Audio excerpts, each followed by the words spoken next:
Hey guys, and welcome! I hope you all had a great start into the new year, and I wish you all the best for 2023. And we're also 25,000 now here on this channel, which is really cool, and I totally appreciate all of your support. There's also a lot of Battlefield lying ahead of us this year with more content, more changes and so on. And this week we already start with the last part of the current Nordvik event, new weekly missions, new game modes and more. And as usual, I'm gonna give you a short overview of everything, so let's get right into it.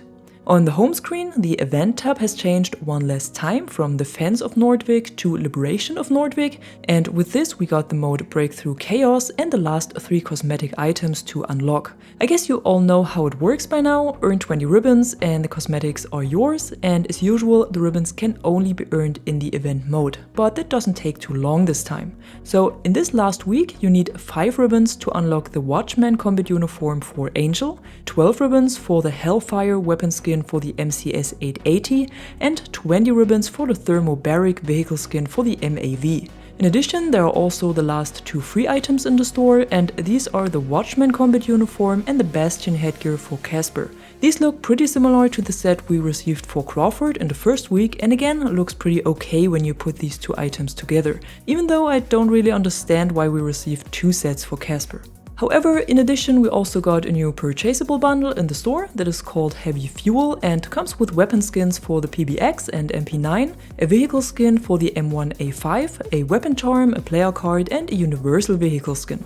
This bundle is not exclusive for the event, so it stays in the store for a longer time, but the 2 event bundles, Twilight Strike and Nordvik Gunner, will only be available for another week and will then be removed. We also got a little discount on 2 bundles that are in the store for quite a while already, and these are the Deathbringer and the Graveyard Shift. If you're interested in one of these bundles, you need to get them within the next 7 days. After this, they will be back to the normal price. The new mode we got brings back 128 player breakthrough to the game, at least for 1 week, and just like it was back then when this mode was available all the time, it is very chaotic but also lots of fun, at least when you like breakthrough and chaos. On the old gen version for consoles, this mode is of course only for 62 players. In addition, it has faster bullet and movement speed, and all throwables and gadgets fly a lot further away, so be aware of this when resupplying or using grenades. For some fun in between, the mode is pretty okay, and it can also be very helpful if you need to master the proc sensor or some explosives, specialists like Pike or Irish and so on. So everything where a bit of chaos and loads of players in one location come in handy. If you don't really enjoy this mode, there's also good news. To earn all 20 ribbons, you only need to play 1 match. At least for me it worked really quick. Besides Breakthrough Chaos, you can also find Exodus Conquest still in the game, and over in Portal there were 2042 Tank Superiority and Free for All of Ages added. Free for All can be helpful to level up some weapons, but Tank Superiority is pretty good if you want to master Liz or play with different vehicles. But especially for Liz, this is perfect, and also for some of the weekly missions, and that's what we're gonna have a look at now.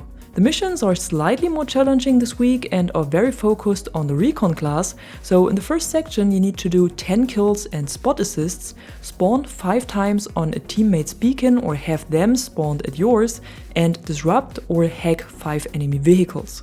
The kills and assists are surely not a problem, and also the spawns on the insertion beacon. Just look out for them or place yours in a good spot. And what also counts for this is the beacon of the EBLC RAM, where all teammates can spawn on and not only your squad.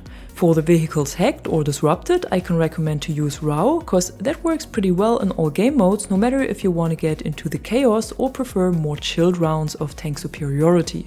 In the second section you need to spot 20 enemies with proc sensors or the TOCs, revive 15 teammates and do 15 kills and assists while playing as recon. All of these missions are easily done in Breakthrough Chaos, but also in any other mode. In the Chaos mode you only need to aim a bit lower with the proc sensor, otherwise it will fly all over the map. If you're wondering where to find the TOCs, this gadget is not in the base game yet. It is available over in Portal in the Battlefield 3 collection, but it will come to All Out Warfare with the introduction of the class system later in January. So I think DICE made the description of these missions before they decided to move the class system to a later point. However, the teammates revived shouldn't be a problem, and for the kills and assists as recon, you need to play as either Rao, Pike or Casper. But here I would recommend Pike or Casper, cause then you don't need to switch to specialist for the next section. Cause here Here you will have to do 15 headshot kills with marksman or sniper rifles and spot 60 enemies with the OVP recon drone or the EMG-X scanner. I went with the scanner on the event mode and this was easily done within one match, but the headshot kills might not be that easy and will take a bit of time. I went with the M7 because I haven't played it in a while, but the SVK is also pretty good for several ranges and the SWS-10 as well. But whatever you feel comfortable with and fits your playstyle is fine.